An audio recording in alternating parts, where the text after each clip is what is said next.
कि बहू उनकी पत्नी भी शंकर की भक्ति में रमी रहती थी और उनका नियम बड़ा भारी था। जैसे तारा बाबा जी का नियम था कि जो मिल गया उसके हिस्से कर कर एक अंश, एक रोटी खा ले। उसी तरह मुदगल ऋषि का भी एक क्रम था। 15 दिन तक खेतों में से अन्न को बीनना, गिरे हुए दानों को उठाना खेत में से और उसको लेकर आकर फिर उसका सत्तू बनाना और बनाने के बाद उसके हिस्से कर देना 3। एक हिस्सा खुद के परिवार का रखना, एक हिस्सा ऋषि संत साधु का रख देना और एक हिस्सा अतिथि का रख देना, पशु पक्षी जीव का रख देना। ये मुदगल ऋषि का एक नियम था।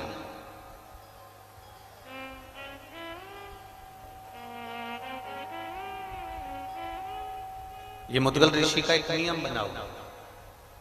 अब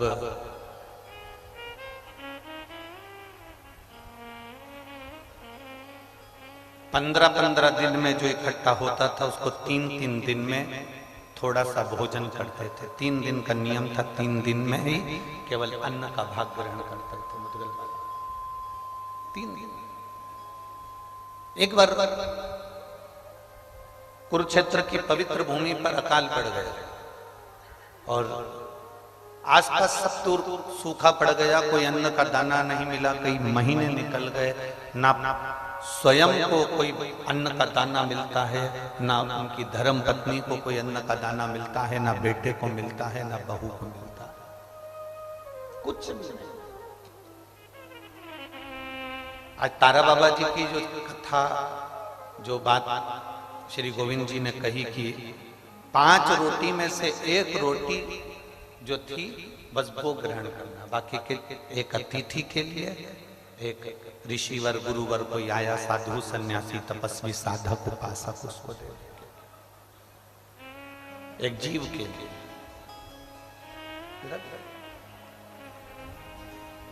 मुदगल ऋषि कई महीने निकल गए पर अन्न का कोई दाना नहीं मिला। अपनी भक्ति में रमे हुए हैं, भगवान का गुणगान कर रहे हैं, शिव नाम का जाप कर रहे हैं, भगवान की भक्ति में डूबे हुए हैं, भगवत नाम का स्मरण कर रहे हैं, दिन भर बैठकर भगवत चर्चा कर रहे हैं, उसके सिवाय कुछ नहीं।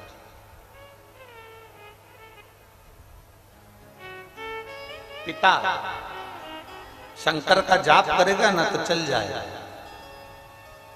पत्नी पति के पीछे चलती है इसलिए पति को जाप करता हुआ देखेगी ना तो शंकर की भक्ति में डूब जाएगी, चल जाएगा।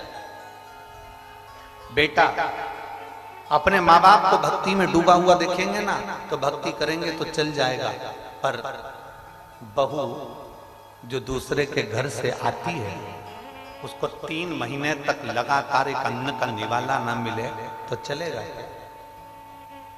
जम के तो बोलो चलेगा? एक अन्न का दाना बहू के मुख में ना, एक अन्न का।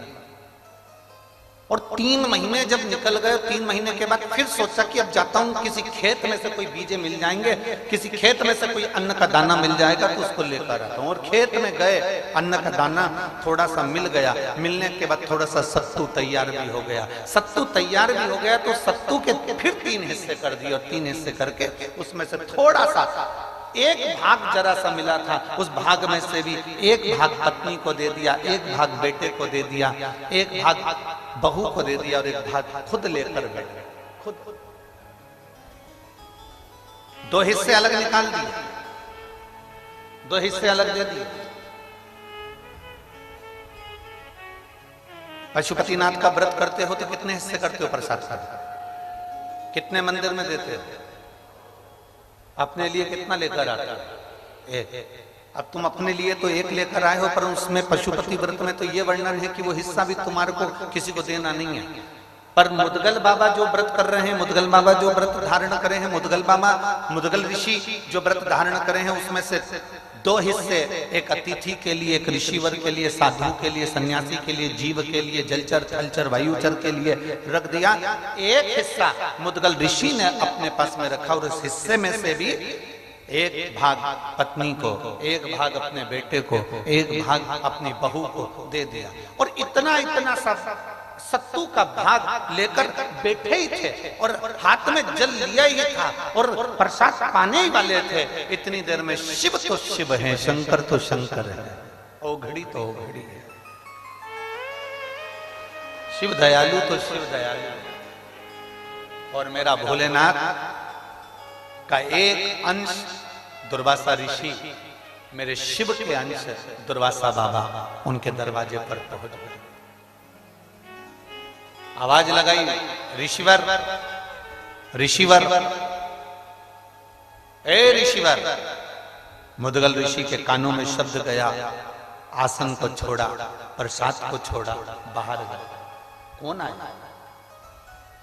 दर्शन किए तो दुर्वासा बाबा थे,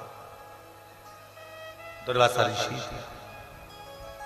हाथ जोड़कर निवेदन करा, दुर्वासा बाबा आप आइए, आसन लो, बैठो। बैठाया। आज कैसे आना हुआ?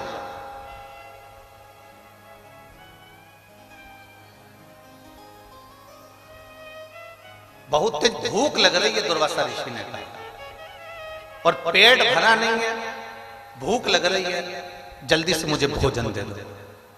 मुदगल ऋषि ने कहा, बाबा जी आप भी कहां भोजन करने आए हो? हमारे पास में पेट भर कर भोजन तो शायद ही मिलेगा।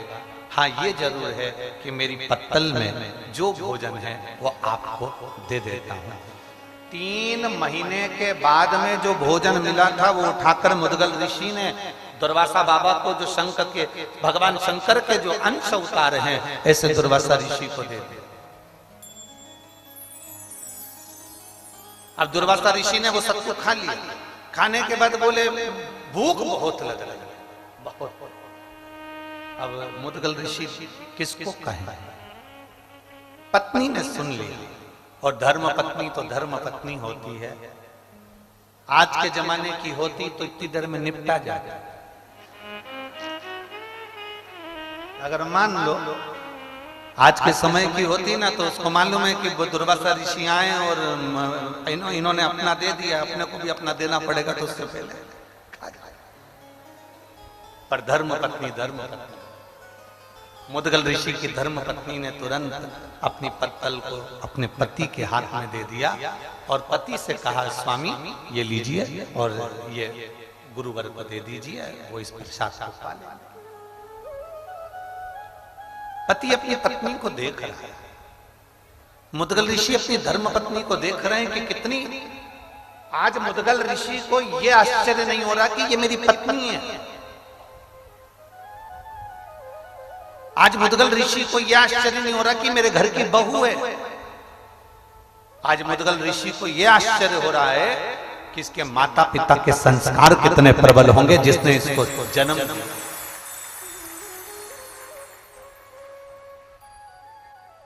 ये माता पिता के संस्कार कितने प्रबल होंगे जिसने इसको जन्म दिया और जिसने इसको ज्ञान दिया, इतना प्रबल ज्ञान जो देकर भेजे हैं। और पत्नी ने तुरंत पत्तल को दिया। मुदगल बाबा ने वो पत्तल ले जाकर दुर्वासा ऋषि को दी। दुर्वासा बाबा ने वो पत्तल को भी, उसमें से भी सामग्री को, सत्तू को लेकर फाँका।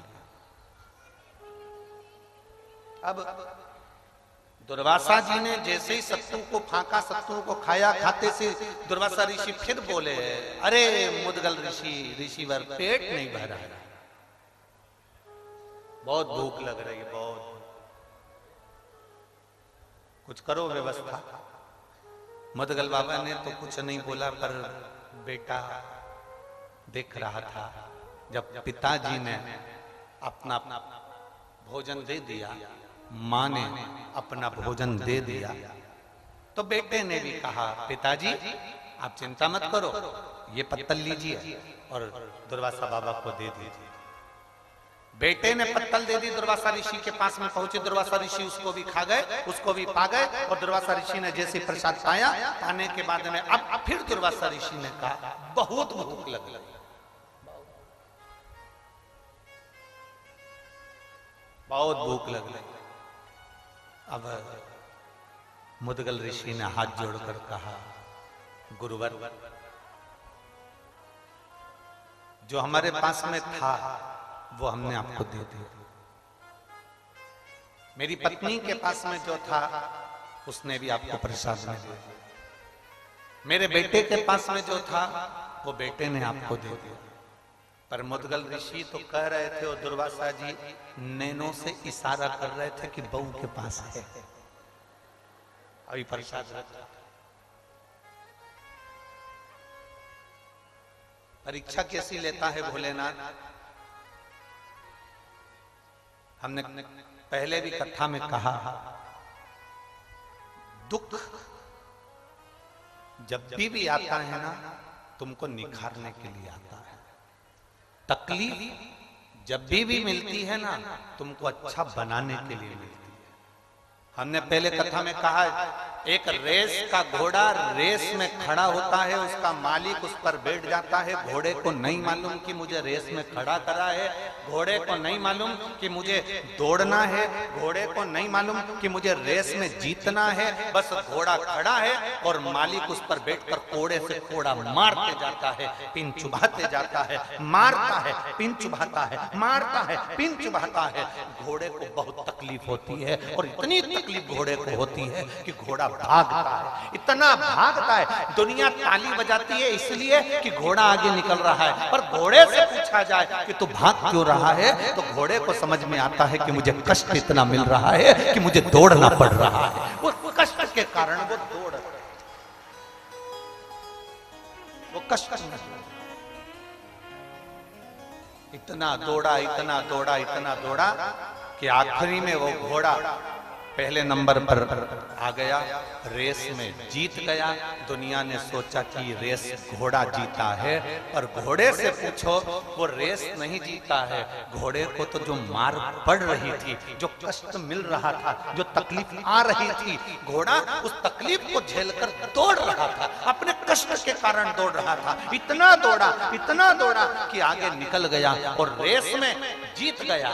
उसी तरह मेरा भोले बाबा जब तुम्हें दुख देता है, तकलीफ देता है, कष्ट देता है, तो समझ लेना तुम रेस के घोड़े हो और तुम्हें आगे निकालना है, इसलिए दुख दे रहा। तुम रेस के घोड़े हो, तुम्हें आगे निकालना है, इसलिए वो कष्ट दे रहा है। तुम रेस के घोड़े हो, तुम्हें आगे ले जाना है, इसलिए वो तकलीफ दे रहा है। तुम रेस के घोड़े हो, तुम्हें दुनिया से अग्रण्य लेकर जाना है, इसलिए वो तुम्हें कष्ट प्रदान कर रहा है। उसमें हमें दुखी नहीं होना, उसमें हमें कष्ट नहीं लेना। मुदगल ऋषि ने सोच लिया कि ये भोलेनाथ जी जो आए हैं, दुर्वासा ऋषि जो आए हैं, ये साधारण नहीं है। आज जो कष्ट मिल रहा है ना, पहले तो अपने भीतर एक बात उतार लो, ऋषि का दर्शन, गुरु का दर्शन, संत का दर्शन, साधु का दर्शन, तपस्वी का दर्शन, साधक का दर्शन, किसी भगवान के भक्त का दर्शन, नदी, तालाब, बावड़ी, कुआं, कोई समाधि, कोई मंदिर, कोई देवालय, कोई शिवालय का दर्शन यदि होता है अपनी जिंदगी में, तो ये अंदाजा लगा कर रखना कि हमारे पूर्व के कोई पुण्य बहुत ज्यादा प्रबल हो गए होंगे, जो आज हमें संतों का दर्शन हो जाता है।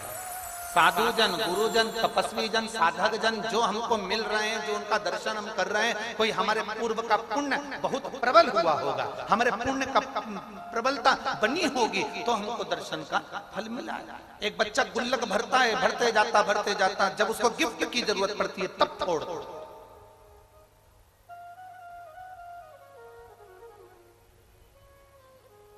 मुदगल ऋषि देख रहे हैं, दुर्वासा जी ने देखा, भूख लगी है, ऋषिवर भूख लगी है। अब मुदगल ऋषि बोले कि प्रभु जो हमारे पास में था दे दिया, अब हम क्या, भूख लगी। मुदगल ऋषि ने अपनी बहू की पत्तल पर देखा, बहू का मुख नहीं, बहू की पत्तल पर देखा।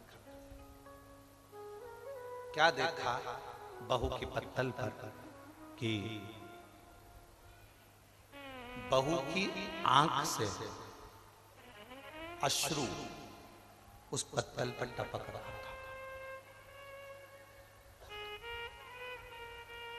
बहू की आंख से सत्तू की जो पत्तल थी उस पर अश्रु टपक रहा था।